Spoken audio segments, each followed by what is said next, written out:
जय Hind friends, welcome all of you.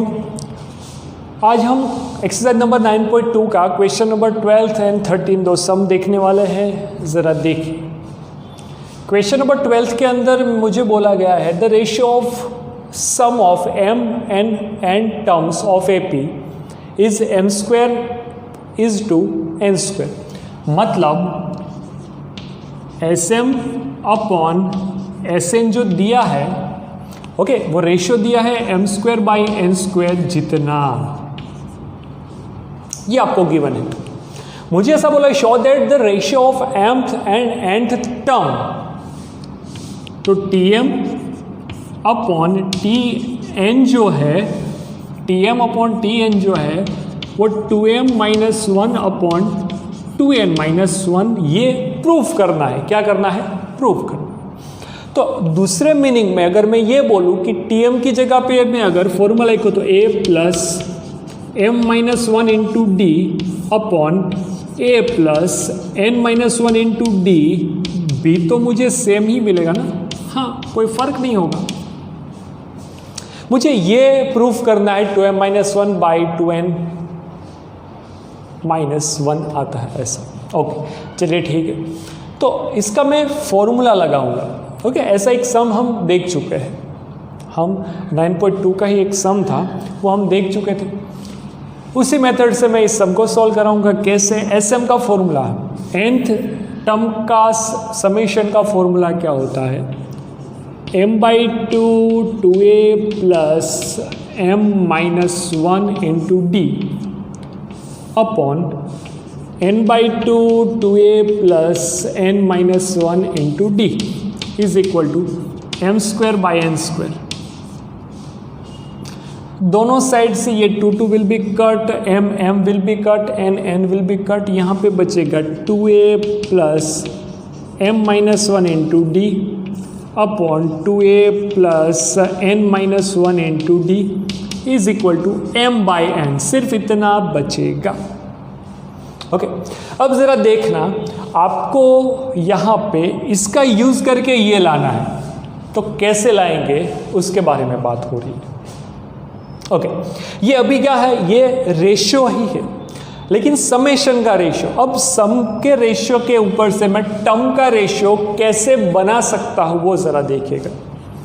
पहले तो यहाँ पे a plus 2a plus m minus 1 into D दिया है, मुझे ऐसा लाना है।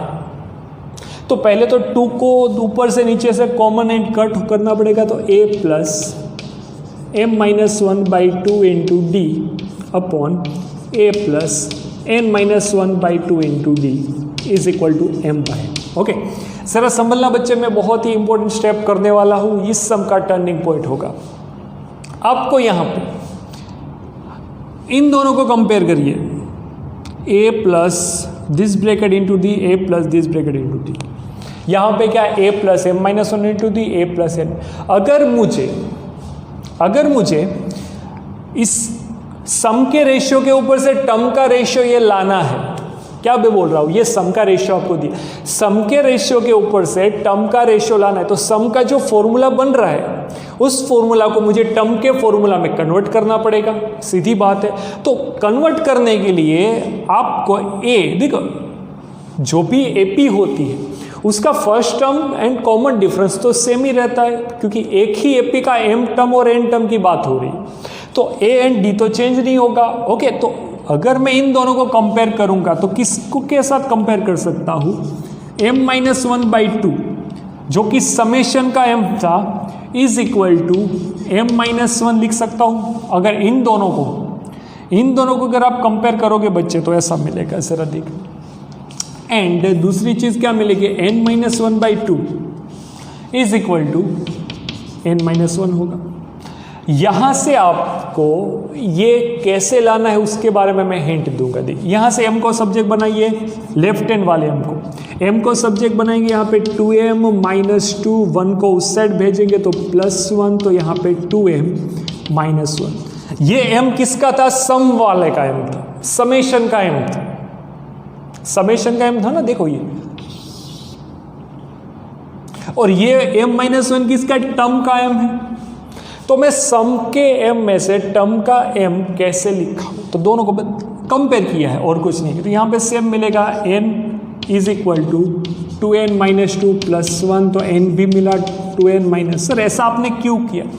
जस्ट बिकॉज अगर मैं इस इक्वेशन के अंदर ये जो आपको सम का फॉर्मूला मिला था, इस इक्वेशन के अंदर जहाँ पे m दिख रहा है, जहाँ पे भी m दिख रहा है, इस m की जगह पे अगर मैं 2m माइनस 1 लिखूंगा और इस n की जगह पे अगर 2n माइनस 1 लिखूंगा तो आपको ये मिल जाएगा। देख लीजिए, चलिए चेक करते हैं। यहाँ पे मैंने क्या बोला, इस m की जगह पे क्या लिखना है, 2m माइनस 1 लिखना। चलिए लिखते हैं, a plus 2m minus 1 minus 1 by 2 into D is equal to 2m minus 1 मिलेगा अपॉन, यहाँ पे n की जगह पे क्या लिखना है, 2n minus 1 by 2 into D is equal to, divide में ही है 2n माइनस 1। ओके, अब अगर आप देख रहे हो तो यहाँ पे a plus 2m minus 2 by 2, तो m minus 1 D upon a plus n minus 1 into D is equal to मिला 2m minus 1 upon 2n minus 1। ये आपका आंसर हो गया। देख लीजिए, यही तो आंसर लाना था। सिर्फ कंपैरिजन देखनी है आपको। अगर मैं यहाँ पे m की जगह पे ऐसी कौन सी वैल्यू रखता हूँ जिससे मुझे सम के ऊपर से टर्म का रिलेशन मिलेगा, तो बस m की जगह पे अगर मैं 2m माइनस 1 लिखूँगा इस इक्वेशन में, तो मुझे क्या मिलेगा, टर्म का रिलेशन मिलेगा, और ये ओके। तो ये हमने किया क्वेश्चन नंबर 12 ऑफ 9.2। चलिए आगे बढ़ते हैं। क्वेश्चन नंबर 12 के बाद क्वेश्चन नंबर 13 की तरफ बढ़े। अच्छा सम है क्वेश्चन नंबर 13। मुझे बोला if the sum of N term का summation Sn is equal to दिया है 3n² plus 5। Okay, it's mth term is, तो यहाँ पे Tm is 164। Find the value of m की वैल्यू फाइंड करनी है। ओके, Tm इज इक्वल टू 164 का मीनिंग क्या होता है, a plus m minus 1 into D is equal to 164। Yes, तो अगर आपको a की और d की वैल्यू पता चल गई, a मतलब फर्स्ट टर्म, d मतलब कॉमन डिफरेंस, उसकी वैल्यू पता चल गई, इसके अंदर रखोगे तो आपको m की वैल्यू भी पता चल जाएगी। सीधी बात है। तो a की और d की वैल्यू फाइंड कहाँ से करूँगा, इसी की मदद से। ये Sn दिया है, तो Sn की जगह पे अगर S1 लिखूंगा तो क्या मिलेगा, 3 इंटू 1 प्लस 5 इंटू 1, तो मुझे 8 मिल गया। S1 का मीनिंग क्या होता है, फर्स्ट टर्म, यही होगा ना, क्योंकि S3 लिखा होगा तो 3 टर्म का एडिशन, S5 लिखा होगा तो 5 टर्म का एडिशन। अगर S1 लिखा होगा तो फर्स्ट टर्म ही होगी। अगर मैं S2 लिखूंगा तो S2 का दूसरा मीनिंग क्या होता है, यहाँ पे आपको जहाँ पे n दिख रहा है वहाँ पे 2 लिखना पड़ेगा। तो 3 इंटू 4 प्लस यहाँ पे 10, 12 प्लस 10, तो कितना मिल जाएगा, 22 S2। और S2 का दूसरा मीनिंग क्या होता है बच्चे, S2 is equal to A2 plus A1 होगा ना। पहले दो टर्म का एडिशन बोलो या फिर S2 बोलो, इस बात तो एक ही होगी। तो S2 मतलब 22 is equal to A2 plus A1। A1 मतलब क्या, ये 8, A1 बोलो, फर्स्ट टर्म बोलो, A बोलो, सभी बात एक ही है। इसको इस साइड लाओ तो A2 is equal to 22 minus 8 हो जाएगा। सीधी सी बात है। ओके, चलिए ठीक है। तो अगर मैं माइनस करूँगा तो मुझे कितना मिलेगा, 2 निकालेंगे तो 14 हो जाएगा यहाँ पे। ओके, 14 मिला A2।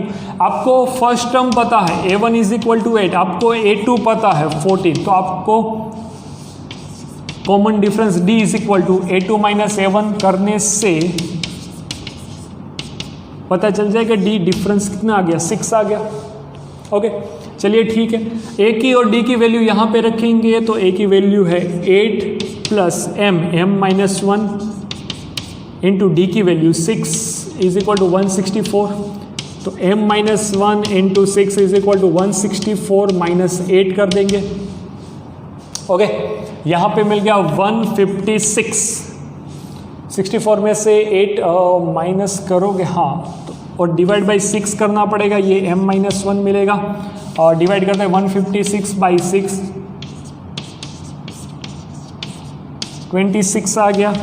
26 plus 1 M is equal to कितना मिल गया 27। एम आपका मिल रहा है 27, तो आप ये बोल सकते हो कि आपको जो T M is equal to 164 दिया है उसके ऊपर से जो एम होगा वो कितना मिलेगा 27। सर फिर से एक बार कैसे फाइंड किया, आपको एस एन का फॉर्मूला दिया, S N is equal to 3n² plus 5, ये कोई पैटर्न। अगर मुझे n की जगह पे 1 रखना होगा तो आपको पता चलेगा S1 या फिर A1 या फिर फर्स्ट टर्म, बात तो एक ही होगी। S2 रखेंगे तो सेकंड टर्म, दो टर्म का एडिशन होगा A1 प्लस A2, तो S2 इज इक्वल टू मुझे कितना मिला 22, और S2 को मैं A1 प्लस A2 लिख सकता हूँ, उसके ऊपर से मैंने A2 फाइंड कर लिया। A2 क्यों फाइंड किया, मुझे डिफरेंस बताना था। Difference is equal to A2 minus A1 लिखेंगे, 14 माइनस 8 करेंगे तो 6 मिलेगा। A की वैल्यू D की वैल्यू मैं इस फॉर्मूला में रखूंगा तो आपको क्या मिल जाएगा, M जो हमें फाइंड करना था वो मिल जाएगा। Right it down.